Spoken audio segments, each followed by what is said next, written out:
Hey, how's it going, guys? It's Paul of Spheric Reptiles, and I brought Jax with me today. It's his enrichment day. Plus, he had a gangster of a crap in his cage after he shed. All good things, right? I mean, so we do want our snakes pooping, and we also want our snakes shedding. I guess we could just abbreviate it. We want them shitting. So the one good thing about Jax is that he is an adult red striped clown. We picked him up about 2 years ago. And, you know, he's grown, but we just haven't bred him yet. We're still waiting on the correct breeding project that we're looking for. Of course, we got layered approaches for how we want to breed, but I just felt like, let's just go ahead and get our animals that we really want now with our plan for what we're trying to produce. And that way, when it comes time, they're already sexually ready and we can just pair them up. And that's our plan. We're not trying to produce a lot of animals. We really just want to produce the animals that we want. I mean, we're just really trying to make our own color palette. And I'm jerking my hands and he made me jump. Man, you can't make me jump, you know? Just be sweet like you always have been. So, but anyway, guys, this is on shedding. So if you're having problems with shedding, I'm just going to tell you what some of the issues are. If you're having an issue, you might want to check your husbandry. Make sure it's not, the ambient room temperature isn't too cold. These guys in the wild, I mean, typically you can keep it around 80 degrees if you can afford to do so. Keep it in a humid environment that's about 70 to 80%. You can either get a humidifier or you can get a, you can wet the substrate up, which I'll show you in a video with David Boyd in a little bit. But another thing is make sure that you're doing the water changes. You don't want your snake sitting in too wet of water because then that can cause scale rot, which is a totally different issue. So you can get respiratory infections if it's not humid enough and it's not warm enough. But if you keep the humidity levels good and you keep the temperature right and clean water and keep everything else great, you shouldn't have any issues.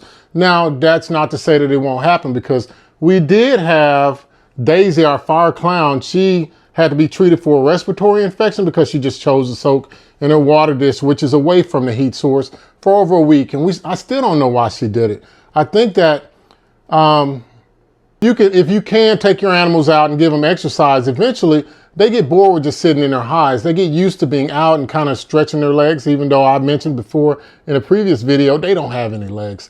But one of the things that you can also do to increase their humidity is to give them things to scratch on. So if you have them on paper, they can still shed on that, but it's hard to control the humidity when you have paper.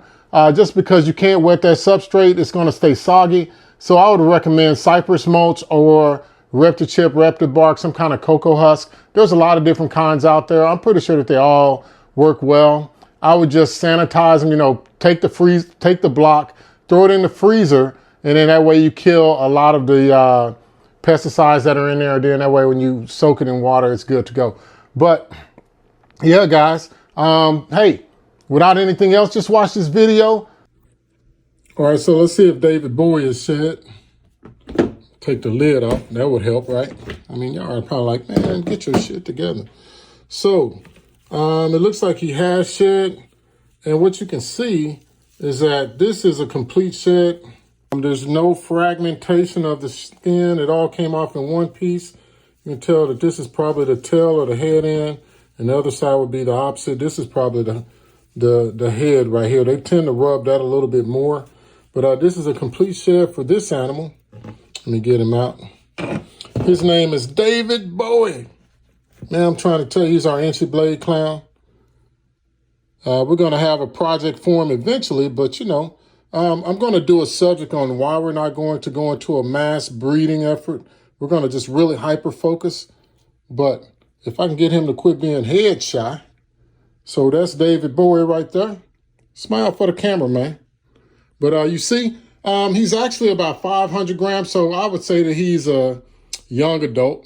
So what I'll do is I'll just use my other hand to put his hide back. And what I normally do, guys, is I'll normally wait until after they shit before I start changing up anything. And I kind of keep the hide close to the corner. That way he has a tighter space to get into. But to me, it does no good to change out the substrate until after they shed and they shit. So I know that's a choice word, but that's in all reality. But you can see the moisture level. This is not dry in any way.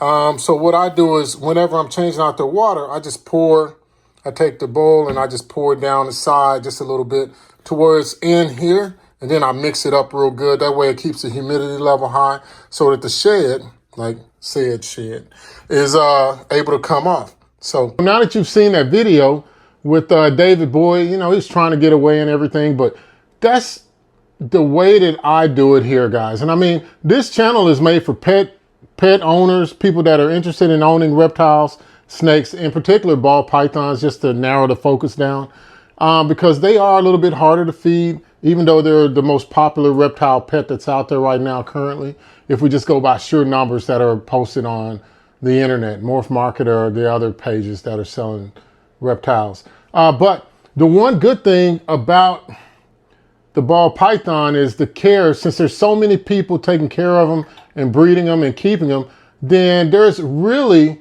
a good blueprint out there for success for them. And so, yeah, just make sure that you don't oversaturate the substrate. Keep the water clean. Keep the humidity around 70 to 80%. Temperature ranges should be about anywhere on the high end, I would say, unless you use a basking site, but if you use an under tank heater with a thermostat to regulate that temperature, 92 to about like 88, 89 degrees. That way the animal can move back and forth and thermoregulate their own body temperature. And keep it clean, as you know, Jax is out because he took a gangster. So, of course, while I'm doing it, I have to put him in another enclosure so that I can clean out his enclosure. But I'll definitely set him up with some playtime now. And so watch for the next video. And it covers a very inexpensive way for you to give your animal some enrichment without having to keep an eye on them. And that's a big deal, right? So guys, I thank you for watching this video. Please like, comment, and subscribe on what you think about it. And if you have any additional tips, please let me know as well. You know, I just really love these animals, man. I mean, they're just amazing. But anyway, hey guys, enjoy your time with your reptiles and enjoy your time with your family. Thank you.